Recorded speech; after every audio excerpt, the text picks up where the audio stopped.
So about 8 years ago, I lost my baby during pregnancy, which is the reason that I actually left the healthcare field because I was working with pregnant women, primarily, reproduction and endocrinology. And I just found it was a little bit too difficult for me to provide quality of care given my recent loss. So I went back into full-time working in the gas and oil and recruitment sector. And to this day, I am running a global gas and oil recruitment firm. And the reason that this is important is because of what I am seeing as an executive in this industry happening right now as a result of the COVID vaccines. And it's something called succession planning. And if you don't know what that is, look it up. But basically what it is companies need to plan for what's going to happen as their staff move on, rather they move up the line, they retire, so on and so forth.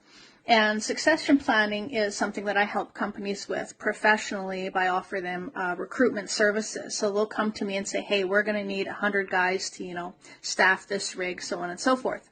And so we'll provide them that service.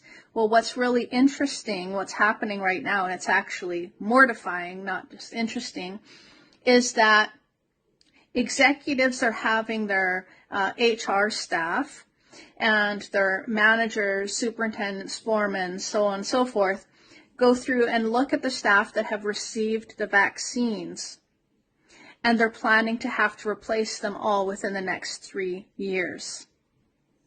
What does that say to you?